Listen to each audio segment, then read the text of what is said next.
Hello, everyone. Morning, Esther. Good to see Hi. you. Hello, guys. It's so good seeing you all, and welcome to Living the Life. Guys, I just want you to know that we have two very exciting guests with us today. We have Maxwell and Brenda Pickett.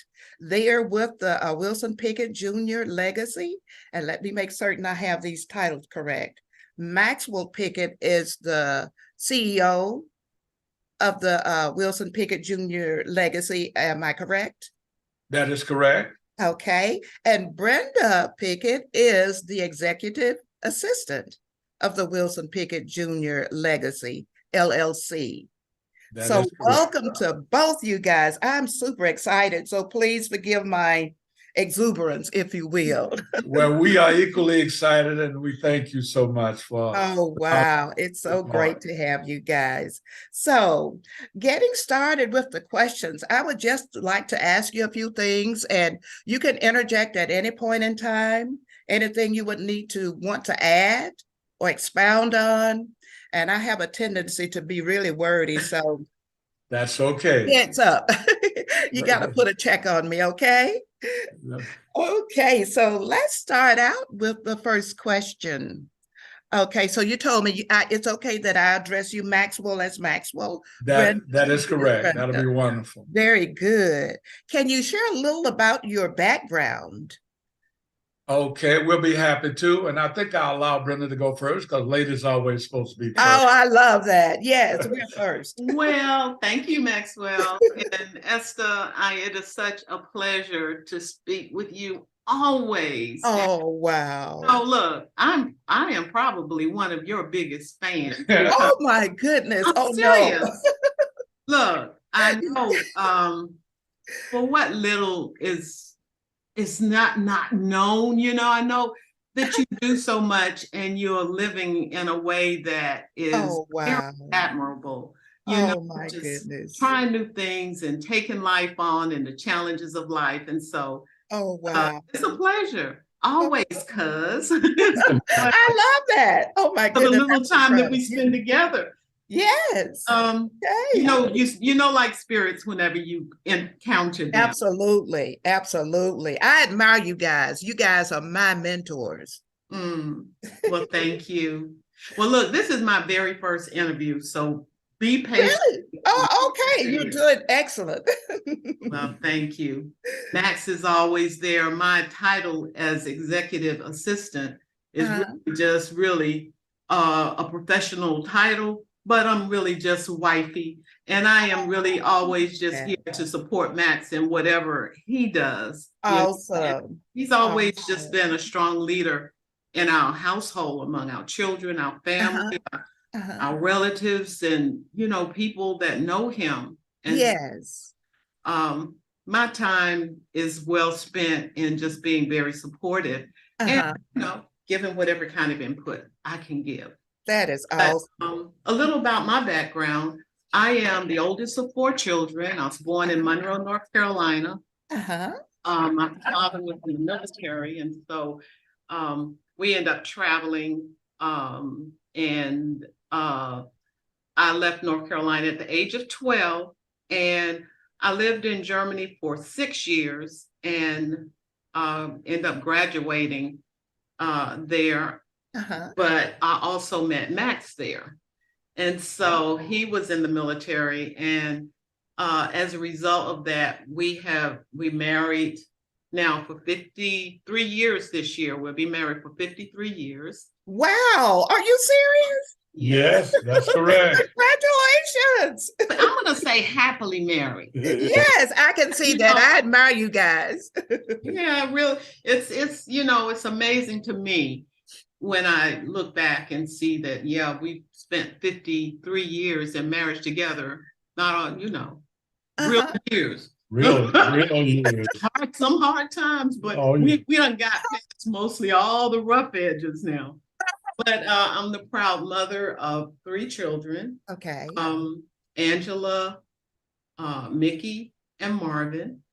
And we have 7 grandchildren. Wow. And our oldest grandson, Corey, just recently got engaged. So let me say that. And we're really proud of him. Now, as far as my work experience, I worked with AT&T, and I retired as an instructor in 1991. Wow. And so I had some professional corporate experience there. And then I owned a daycare center. I have a love for children. I've loved children just since I was a teenager, and, you know, babysitting in the military and on. And so I've worked as a daycare owner. Wow. And then I left that in 2006. That was shortly after Wilson passed. Okay. It affected everybody's life. Okay. It definitely had an impact on us. Yes. And yes.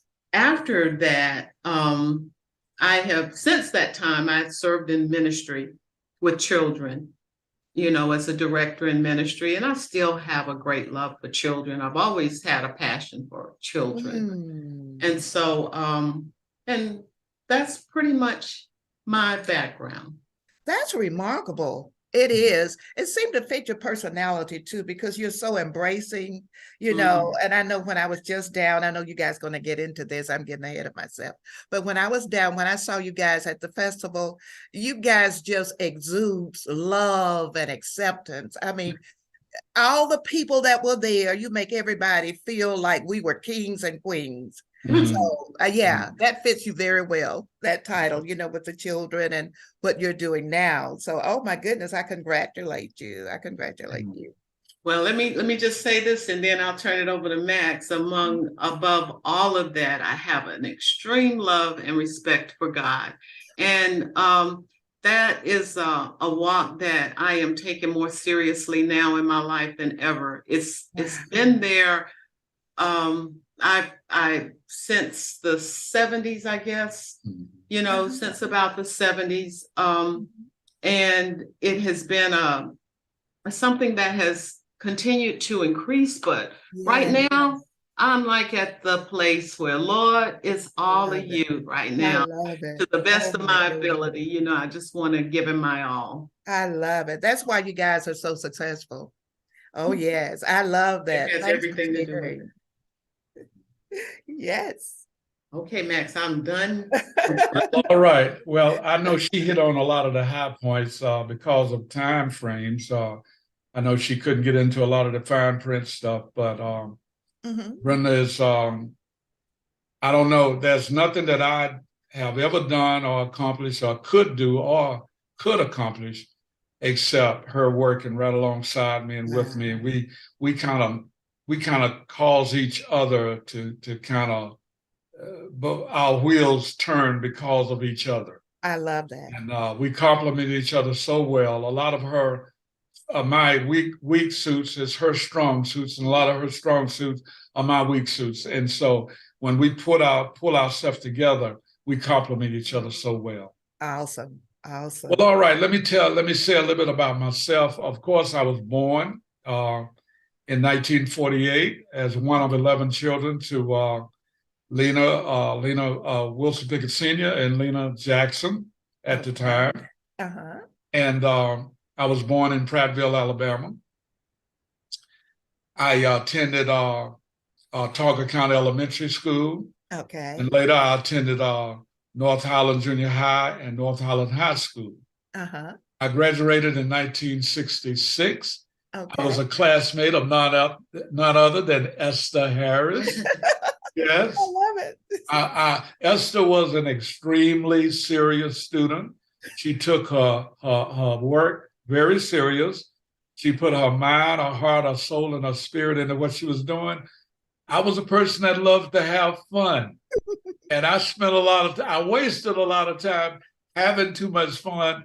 And because of that, I didn't get as good a quality education as I probably needed to get. You did. Oh, you did. And Esther, you used to remind me, and Luella used to remind me, and a lot of my friends, because they love me, they used to remind me about wasting time. But when you're young and you're carried away with having fun, it's hard for you to listen at. Yes, I've been there. All of my teachers would tell me, but But anyway, I was fortunate enough, the good Lord blessed me to be able to graduate. And I got exposed to the entertainment world beginning at the early age of 13. When I was in the 9th grade, wow. Wilson allowed me to travel to New York to live with him and Dovey during the summer. And in the process of doing that, he gave me a job working for him.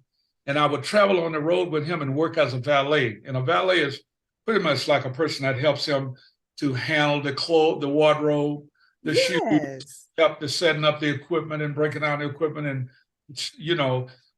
being like at his right hand. So I got an early taste of the entertainment world as early as 13 years old. Getting out there and finding myself at the Apollo Theater and some of the other big theaters in the other states, finding myself in the company of some of the who's who in entertainment at that particular time.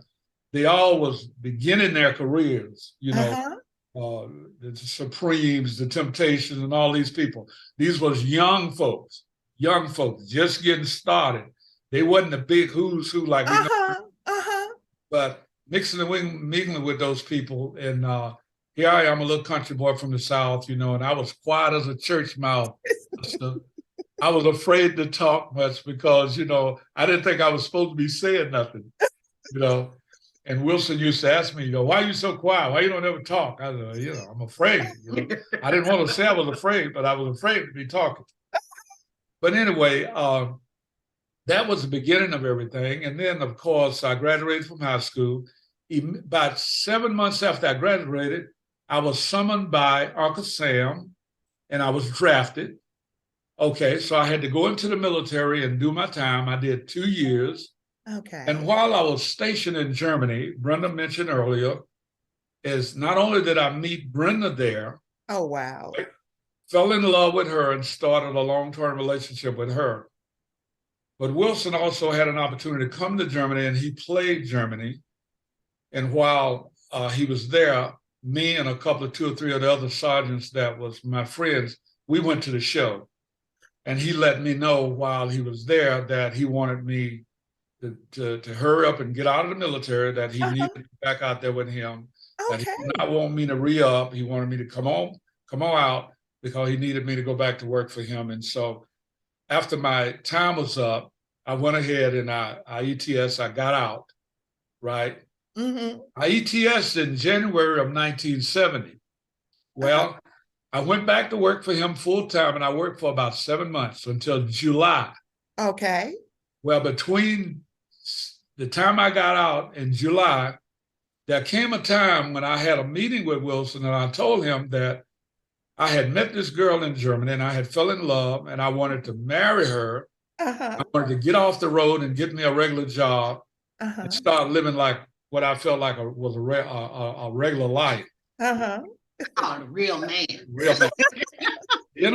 Esther, I don't know how to put it into words, but the entertainment world was a very fast-paced, aggressive world. I've heard that. It produced everything that you can think of. It produced stress, tension, anxiety, hunger. You didn't eat right. You didn't get proper rest because you didn't get to sleep well. You didn't get to eat good food and stuff. You mostly ate fast food and all this type of stuff. And it was very tedious. And because you didn't get to sleep good, you were stressed out a lot. And so there was a lot about that world that I had grown to know about that I didn't have no problem once God gave me an opportunity to walk away from it. I walked away from it and I didn't have no regrets. Okay. I let him know that I wanted to go ahead and get off the road and get married. And he didn't like it, and he had some words to say to me about it. But I followed through, went ahead. In July, I married Brenda in July of 1970. And I think she mentioned earlier, we've been married for 53 years. Yes. Oh, my goodness. So God has really been blessing our relationship. He continues to do it. And what lets us know that we did the right thing as unto the Lord is because he's granting us longevity in our Yes, yes. That is so awesome. You know, I love the sharing of both of you because I feel like I'm right there, you know, and I really admire you guys. 53 years is longevity because you don't hear that now. Not a lot, you know, in circles. So I applaud you. Well, it goes without saying, and I don't need to tell you because you know, but our enemy brought everything that he possibly could bring to try to destroy our relationship down through the years, right? But by the grace of God, and because we surrendered our relationship into the hands of God early on, the enemy was unsuccessful. God protected and shielded us and kept us. And we give him all the glory, all the honor, and all the praise. We thank him. That. He's responsible for the longevity of our relationship. Oh, I love that. May I say this? It is so admirable to have people such as yourself so successful, but you're crediting God and so. No question. Because had it not been for him. Choice, yeah. Yeah, I love that. Yes, and you guys, it's our reality. It's our reality. I love that. Oh my God, I love that so much. And may I just add this? You guys are my relatives, and I think which one of you mentioned about your mom, Maxwell's mom, Lena Jackson Pickett, and my mom, Emily Jackson Harris, are sisters, and that's why we're related. And I don't consider Brenda a cousin. I really don't consider you a cousin, Maxwell. I consider you all as sister and brother. That's just how close we are. Oh, yeah. Well, all right. Well, we received that, girl. We thank you for that. I love you so much. Oh my goodness. And if I get ahead of myself, you guys pull my coattail. No, you're fine. I'm doing fine. Yes, ma'am. You sure are. Good, good. Oh my goodness, you've answered several questions. You did. What inspired you? How your talent and gift, it's really impacting a whole lot of people. Oh, and let me share this. I have a little bonus daughter who lives in Germany, by the way. I think you guys met her once, Miriam. We might Zoom, I think maybe on one of the little group meetings we did. We might have. I think I remember, yes, on one family group meeting. Yes. COVID. Yes, absolutely. Well, she told me to tell you guys that she loves Wilson Pickett, and her favorite song, I think she finally got the name right. She was calling it something, but I recognized what she was trying to say. Land of a Thousand Dances by Wilson. Land of a Thousand Dances. And guess what? She told me to tell you guys that she's going to have that song done at her wedding. Fantastic. Fantastic. So you all have impacted so many. Yeah, go ahead. That's the same one that Prince. The Prince and the Duchess. What's their name of England? That's the song that they danced on at their wedding. You know. Yeah, that was their song. They love that song. And my goodness. So that's a hit. I know when you guys did and I want you guys to share about it. So let me not get ahead of myself, because I want you to share a little bit about the festival and some other things that you guys are doing that's phenomenal. But you all are impacting all age groups, the young people as well as older people like me. How does that how do you feel about that? It's like you're a bridge to a gap, about the generational gap, but you tend to, through the music and with you guys doing the legacy, you're bringing generations together is what I'm trying to say. Yeah. Well, Esther, all of this is designed to, in our effort, we consider it an honor and a privilege to be granted the opportunity to be a part of helping to promote Wilson's legacy of music. Yes. And it's all about his music. God bless him to be able to put together a music catalog of upward of 200 songs. Ooh. A lot of those songs are classics that have taken a life of their own, and they'll probably live on forever from generation to generation to generation. Well, what we found out early on in our efforts to promote his legacy is that a lot of people was aware of some of his great songs, but knew very little about him, where he came from and who he really was and all of that. So one of the many things that we wanted to try to accomplish in helping to promote his legacy was to introduce, keep people abreast of his music, but also introduce that genre of music to some of the younger up and coming generations of music lovers. And so far we have been somewhat successful with that, and we are continuing our efforts. Our efforts over in Prattville, we've been doing it now for what? About 7 years? 2017 or 18. Okay. Our first opportunity there, we was granted the privilege to partner with the city of Prattville. We had the blessings of the mayor, the city council, and everybody. They welcome us. And we work with these two people, Brittany Glenn and Barbara Simpson.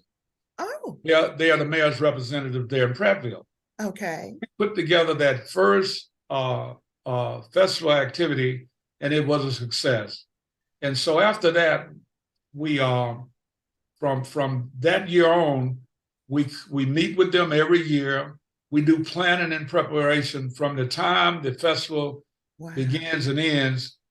Right at the end, we begin our activity to put together the next one. We've already begun to talk about what we're going to do next year. Really? So the efforts there, it's a vehicle that is used not only to promote his legacy, but to help the community to be able to come together, to be able to show love and concern and caring toward each other. Yes. Most people love to have times of festivity. They come out and have food, fellowship, and fun, and be able to share with friends and relatives and people and meet new people and stuff.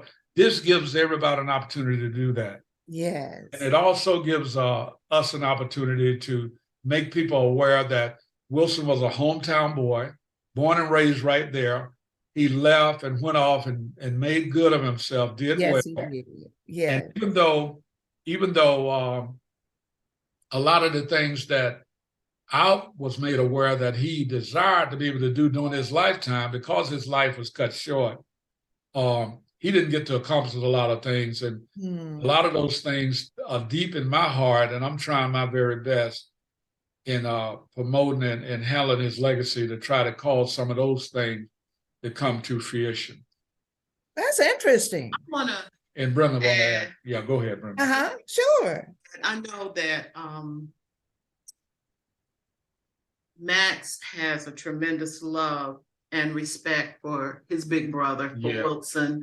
You know, even though Wilson was, in all honesty, he was a hard person to love. Yeah. But Max loved him because, he took him under his wing so young.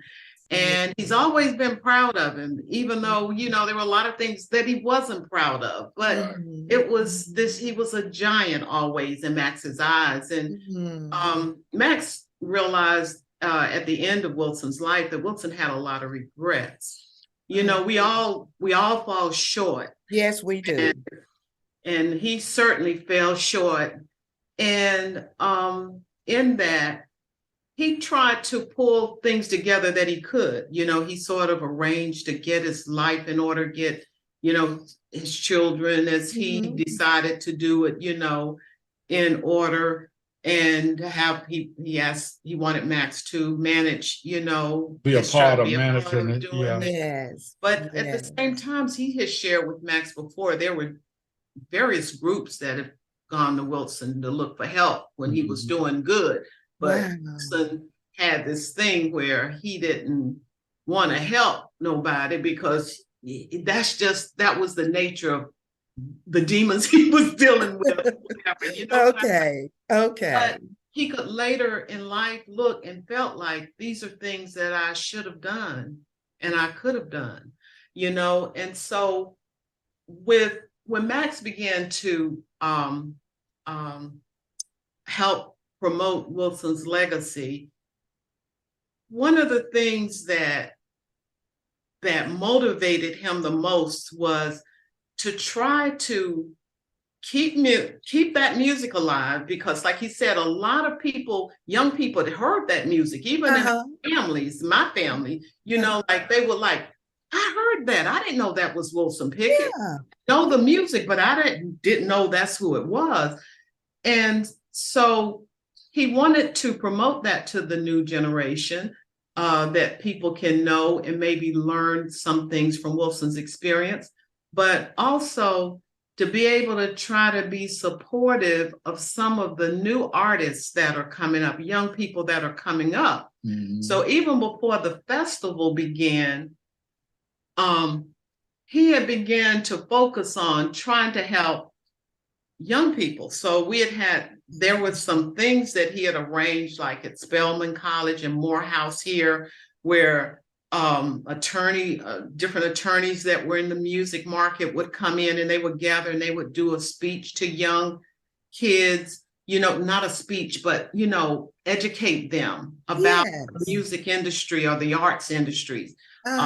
We had a judge come in to talk to them, and we had people that were in the music industry to come and share with them some of the things you go through in music and things you need to know, and, legal things. And so then we began to look at doing that in Alabama, in Prattville, to have like seminars for youth and all. So these weren't things that you don't go to look to generate from this. It's like pouring back into it to give, to give of Wilson's experience there. Yes. And so it was during these times that we were able to meet with people in Prattville, and they saw some of those things that were being done, or we were doing in the school and the little seminars. And even though they were small, it was what, we could do. So even right now with the festival and all, it's like, want to be able to highlight talent and new talent and support whatever ways that we can, do that in his name, just as. Yes. And so Prattville has been wonderful. It's God is just, it's not like Max and I, we're not we're not smart. We're every day. When I say, wait, let me take that back. When I say that, what I'm saying is like, you don't get, there's no GPS or no roadmap to show you how to help promote someone's legacy. There's no book. You have to have a desire to want to do good by somebody. And you have to have a desire to try to give your best. All you can do is give your best, and you ask God to help you with it. And then you just start moving forward. And so the Lord showed us how, when we started out, we started looking for experts in things. And here we didn't find experts, thinking maybe people that were some in New York, or maybe in California, or maybe these people that's made it successful here in the music or movie industry. And so the Lord started bringing everyday people in our path, just everyday people, and showed us, like, just there's talent all around you. And there are, I call them giants. We found that on our journey of not knowing where we were going, there were just giants around us. There were people that were maybe on their own journey, and they maybe had some expertise in electronics, or in pulling together a play, or making, some kind of production in some way or some form, or they had some knowledge they could share with some young people, or, whatever. So we would just do right by the people that we meet. And, at the same time, always try to have the goal of doing right by this little oasis that Wilson left You know, it's Max always referred to it as like a little oasis in the cotton fields. Yeah. You know, Ooh, I love that. he blessed Wilson to have a little spring. Yeah. That's right. And then, you know, and so he just prayed that others will be able to come and partake of that. You know, you know, Wilson want his children to be blessed, and I'm sure his children's children, and however God will lead that. So it's just a matter of, if we just try to do right by and it. also, you know, early on, Brenda and I both agreed, and we locked in on like, we wanted to make sure that we didn't concentrate 100% on just Wilson and his music. Okay. But we wanted to allow the residual of his legacy and his music to impact the lives of others.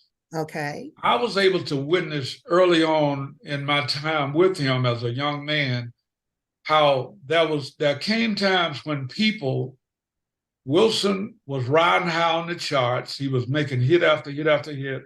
He was making all kind of money. And so he was in a position to be helpful towards other people. And there was time when people came to him seeking help. Just the name, I'll give you just a couple of 2 or 3 people. Please do. And I know for a fact because I witnessed these things with my own eyes and my own ears. There was a time when you're familiar with the group called Kool and the Gang. Yes. Okay, before Kool and the Gang became Kool and the Gang, we had an opportunity to be at the Small's Paradise, which was owned by Wilt Chamberlain, the great basketball player Wilt Chamberlain. We had just finished up a successful week at the Apollo.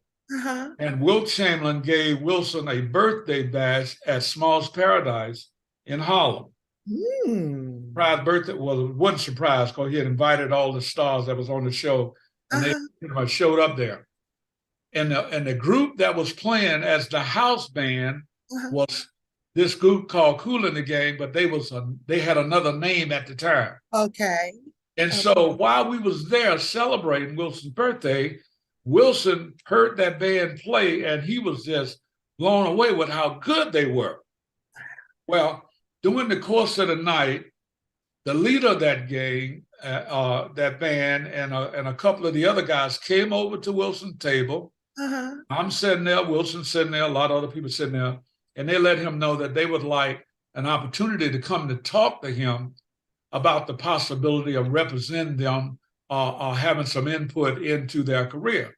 Oh my goodness. So Wilson told him, say, yeah, that'll be fine. Say, why don't y'all come by the office on Tuesday or whatever. I forget exactly what day it was, but anyway, that very next week, they ended up coming by the office. And he met with them, and they let him know what they needed. Well, they needed financial help because they was looking to get started. Right? Well, Wilson, like I say, was riding high on the charts. He was about as busy as anybody could possibly be.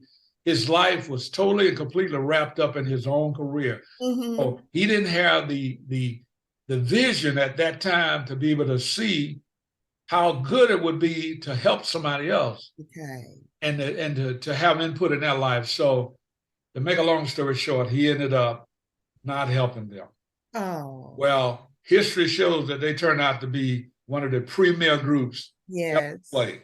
And I could go into details about Patti LaBelle, where he had an opportunity when Patti LaBelle and the Bluebells, when she left that group and went solo, and she didn't do too well at first, and she kind of hit rock bottom.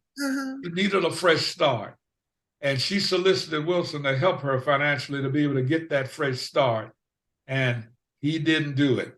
And I don't need to tell you how big Patti LaBelle is. Oh, yes. And then there was this group out of Chicago called the Shy-Lights. You know the Shy-Lights, right? Name a song. Oh, Lord. The Shy-Lights. Oh, man, they got a song. They got a classic that... Is it Have You Seen Her? Have you seen her? Have you seen her? Have you seen her? That was the Shy-Lights. Okay, they had an opportunity to solicit Wilson for help. Well, Those was 3 of probably others but he did not end up helping none of these people. Now, keeping all of this in mind, I realized that, well, I knew that Wilson had some regrets about that stuff. Okay. Right? So in our efforts to promote his legacy, what I wanted to do was zero in on, I knew that we didn't have tons and tons and tons of money left that we could just help people with a lot of money. But a lot of time it's those little things that you can do. Yes. So we conducted seminars. We invited lawyers and judges. The director of music, Mr. Henry Tanyan from Alabama State University. We invited him to come speak to our people about music and how to get into music and how to write music and how to do this. So we conducted a lot of seminars, and we would invite the high school students, college students, let them be a part. We gave out some scholarships early on. And so what I was trying to do was use the residual of Wilson's life to be instrumental in providing some help to some of the up and rising people. Amazing. Pursue. And it didn't have to be great. You know, sometimes, like I say, people only need just a little help. And a little help can go a long way. So oh, yes. That was in our heart to be able to do that. Oh my goodness, I'm so proud of you guys. You know what I'm hearing? And see, I did not know this. I didn't know that you guys were appealing to young people. It's so much you guys are doing. You give seminars. You've been to what, Morehouse? What's the other college? Spelman College. Spelman. Oh my God. That's amazing. Yeah. That's amazing. So that Wilson wasn't able or didn't do, you're carrying on his legacy to incorporate all of that. It's like oh my God, it's a huge vision. And you guys are making strides too, because you've done so much. And definitely not all of it, but we're trying to unpack some of the things that we felt like if he had it to do all over again, he probably would have helped these people that came to. And not only that, you know, when you find yourself in a position to do that as the Lord as things are presented to you, and as you see things like right now, Max and I are always talking about how toxic the music industry is. Even in gospel music, it is extremely toxic. Oh, wow. The young people getting into music today, there is so much that needs to be discerned and considered, you know, in moving forward. And so we don't know, we don't have the answers to these things, you know, we don't know what we can do, but, you know, we want, if there's anything that we can do, you know, if we can see that there are ways that we can impact, influence.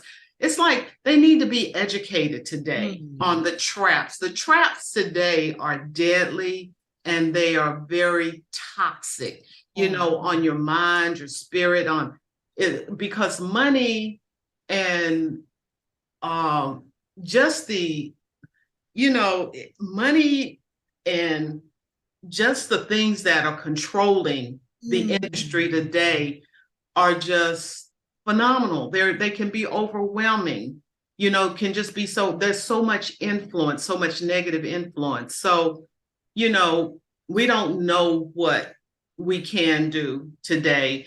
We know that people can learn from bad experiences as well as good experiences. So we keep in mind that even though Wilson had a good experience at being successful, he had a lot of bad experiences as a successful man. And we just hope that, you know, young people can learn from that. People entering the industry can learn from that. I mean, it's not much more you can say about drugs today, but, oh, there's so much other stuff to worry about. It's so much other things to worry about other than drugs, you know. And so, you know, we'll just see whatever. We're trying our very best to accentuate the positive and steer clear of the negative stuff. because we're in jeopardy of losing almost a whole generation of people to drugs and alcohol and ungodly music and stuff like that.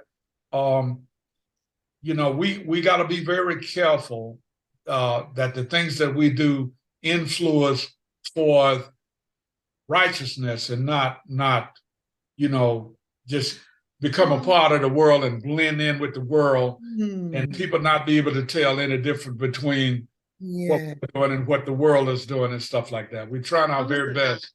Yeah. Say it's a dying world out there, you know. Wow. But I don't like for it. I don't want to sound on such a negative note. I believe that there is. You need to share the truth. Thank you. There is a higher end. There are higher grounds there. Yeah. And I believe there is opportunity for young people to do extremely well. But they cannot depend on the things, everything that's out there before you that say success. You know, like Max and I, because we're older now, we have decided money is not a great influence on us. Now, you know, we want our needs and all. God has blessed us. Our needs are met. But we don't want to be rich. Okay. We don't want to be controlled and influenced. Yes. We see the pain and the devastation that it does in lives today. We are old enough and wise enough to see that. You know, it's not like you got to go out here and start looking to heap money. Whatever you do, you got to look for money. You got to look for paths of what's right. See, when you do what's right, then right's going to come from what's right. You got to just trust that. You don't know it, but you got to trust that. And so it's with that thought and that frame of mind. Like, for example, we have a great interest in the play that we were doing of Wilson, and the BBC wanted to take it over to the UK and all, you know, and so here we're thinking like, well, we'd like for it to go, and you know, we'd like for it to come to this other place that has been requested, and we'd like to be able to get it, you know, grants for that. And so when they start talking about, well, you know, well, you can the beer place or the liquor place. There's what's that? The where they gamble. I forgot which. Yeah, the casino. Casino. Right. Maybe you can get grant. Well, I know they say, you know, you shouldn't be big or shouldn't be choicy. But we choose to be. I love that. We will not. We will not accept a grant from the casino, not from beer, not from liquor. Or we don't want to support, we don't want to go to the young people, you know, and say, well, come here because they're going to give us money. We're going to start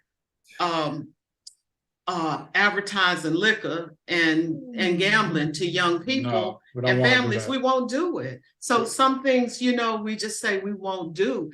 And if we, you know, we'll just let it happen. Things happen. If it's going to happen, then the good Lord will cause it to happen. Yeah, it's okay. Right. It's okay. It's okay.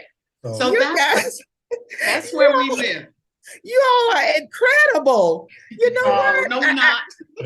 No, you are, because I'm learning so much, and we're related and we're connected. But you guys, and I know you don't want me to say this because you're very modest, and I applaud that. But I must say this: you're making an impact on the world because of your following Jesus Christ. And when you just share that, no, we're not going to accept everything. I mean, you know, that's amazing. Yeah. But, you know, we have, you know, when we see that, you know, the Lord continues to lead us, then we'll just continue to follow, you know, to the best of our ability. And I think I said it earlier, we see it as a great honor and a privilege to be counted worthy to be able to do this, right? And sometimes me and Brenda, we're kind of blown away. You know, we sit back and we look at each other and we say, you know, well, how did we get into this? Like, why us? You know, well, it had to be God, because the success that we're getting through all of this, we give God all the glory, all the honor, and all the praise. And we thank him for it, because we know he's the one that's doing it. Yes. The one that's doing it. And we're trying our very best to stay balanced, to stay in balance, and to try to honor him. Yes. And to try to avoid those things that are offensive to him.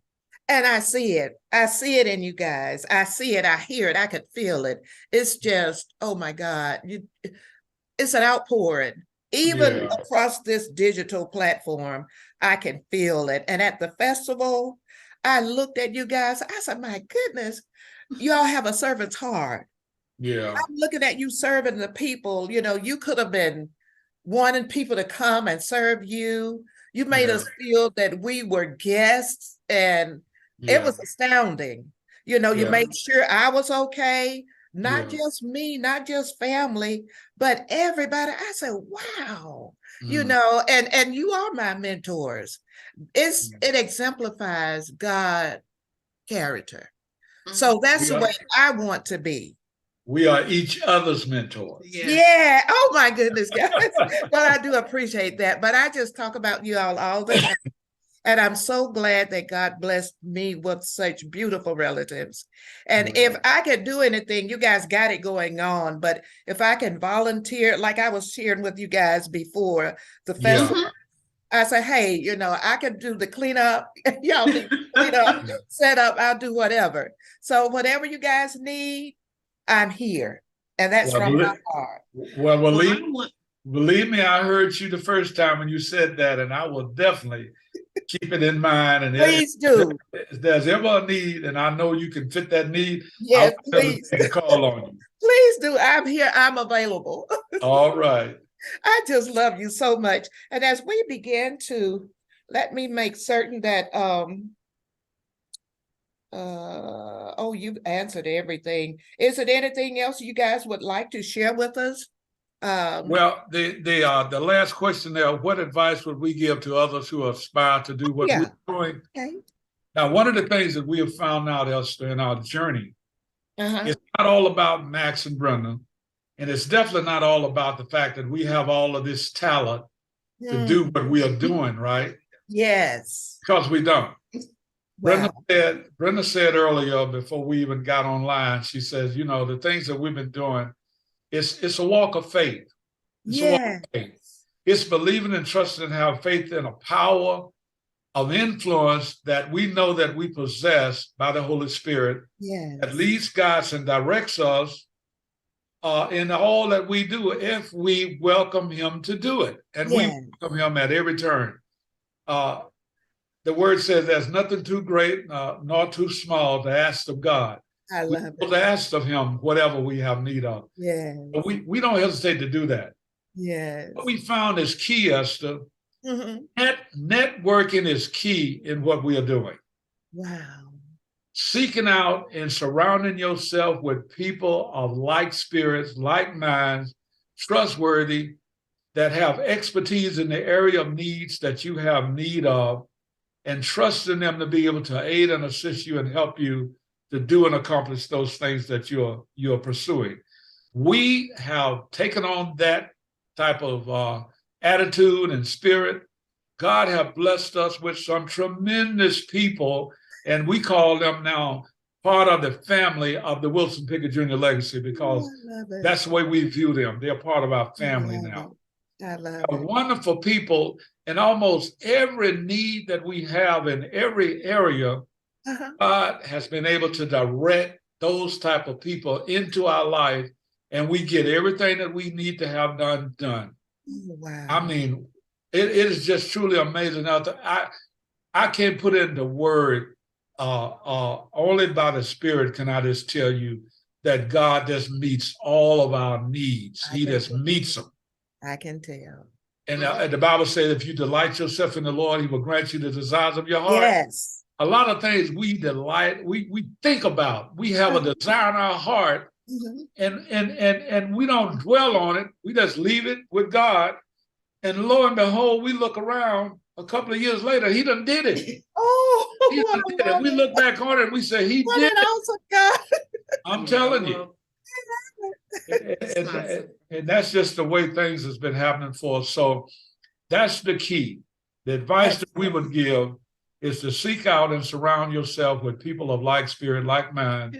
Awesome. And there's a difference between just religious spirits. Okay. Okay. About people that you're talking about people, real people. Real people.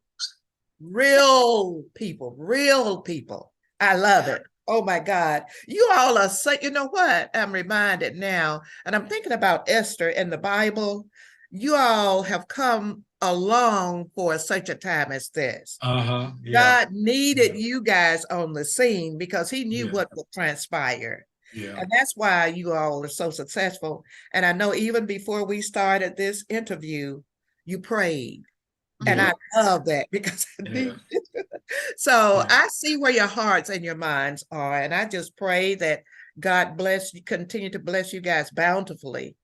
I applaud you. I really do. Thank you so much. And you know, I can't say it enough.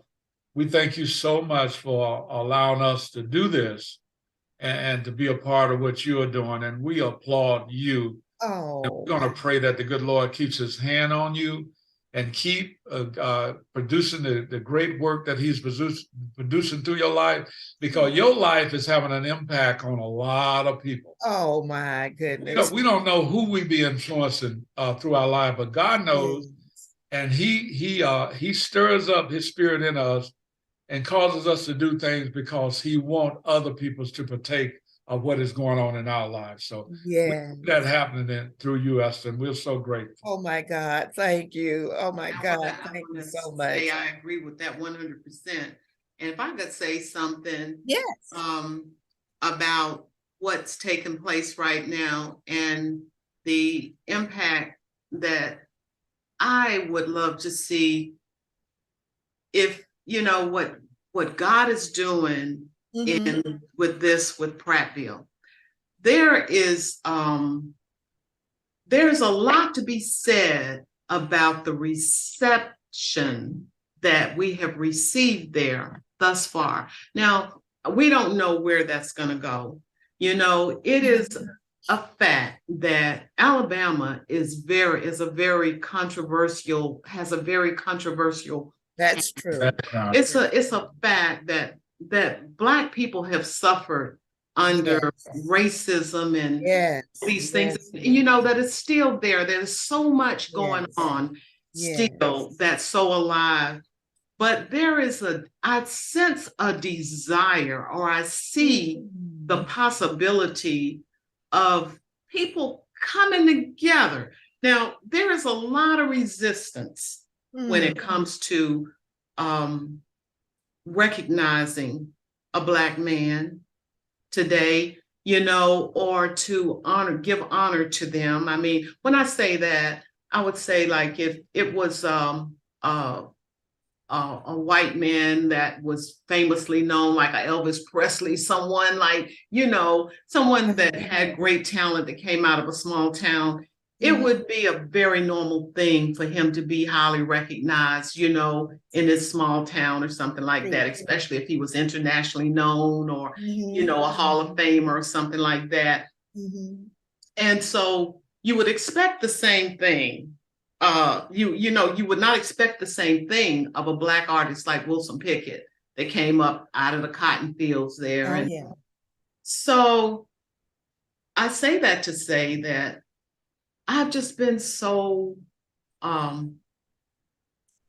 been so taken by the love, or not love, I'm not gonna call it love, but by the positiveness that I am seeing. I'm seeing glimpses of things that are special and different, you know, and I would just love to see something like that blossom in that little town of Prattville. Prattville is a beautiful little city. It is. So Max, I said, I would love to live there. I walk on the streets. We're going downtown, the streets in downtown area, and they have the little water stream going there, you know, and the benches sitting, and Black and white alike speaking so friendly to you. And there is, you know, when we have the festival, I see the white turn out with their family and their children, and the conversation, the flow of things, the help that we receive from the city council there and the mayor, and going to the banquet there where they, highlight different artists, and they highlight Black artists as well as, as white artists there, and have a dinner in their honor. I tell you something, it just makes my heart feel so good. Yeah. And we just want to see more. I want to see more. I think Prattville just looked like it could be like a little city on a hill. Yes. I just love it. From the time I hit that, what's that, Carport Parkway? Carport Parkway. All the way down. I love it. Prattville to little, man, I tell you, I just love every time I come to Prattville. I love it. I think what I hear Brenda saying, and I feel the same way. I've been feeling this way from the very first time that we was granted the opportunity to do the very first festival there. There's something special is taking place in Prattville. And I think the Spirit of God, which is a spirit of love, is permeating through Prattville, in and through the lives of a lot of people. Yeah. Everybody haven't bought into it. Everybody haven't sold out to it. There are many people that are still holding on to some of the old ways, and they can't break away from some of their old feelings and stuff. But by and large, there's a spirit of love that's circulating around in the city of Prattville. And I think that God is in the process of slowly but surely developing that. Yes. The things that we are doing and the things that take place there, slowly but surely, he's developing the relationship in a positive way between the people there. And we just thank God, and we are grateful that he's allowing us to be a part of it. Yes. Yeah. Y'all got something started there, and I could really tell, because you say you started this when? What year? Was it 17? Well, I don't know I got to check and see when we started doing the seminars. It's been about 7 years now. So, but the first festival was in 2018. 18. Okay, 18. Well, guess 18. what? Some of my church family members definitely want to come down with me next year. I told them that they have it every year. Great. And, people are wondering, well, you didn't tell us about it. And I forgot I didn't. So they see what you guys are doing, bringing people together. And it's all about love and the history and helping people. And I know you guys get tired of hearing me say this, but I just do applaud you, because God is doing it. Well, we thank you. We thank you so much. We thank you so much. And we receive that. We receive. Yes, please do. It's from my heart. I love you guys so much. And I'm going to, you could tell I don't want to end this, because it's been food for my soul. So this won't be the end. We're going to do this again. But what I would like to say before we end, thank you guys so much, and keep on keeping on, because you are vessels that God is using to further his kingdom, and you're doing that. And what I would like to say to our listening audience is that more is coming, and Maxwell and Brenda will put together some little snippets of what they do as far as what Wilson has done with some of the shows and some of the things they're doing now. So towards the end of this show, you will see that towards the end. But again, thank you guys so much. And I love you all, and have a wonderful, wonderful Saturday. And I pray that you guys continue, because God is with you. Thank you so much, Shasta. We love you. Thank you. And we appreciate you, girl. Thank you so much. Bye-bye. Until next time. Bye-bye now. Bye-bye. This ends our part 1 with special guests, Maxwell and Brenda Pickett. Please stay tuned for part 2.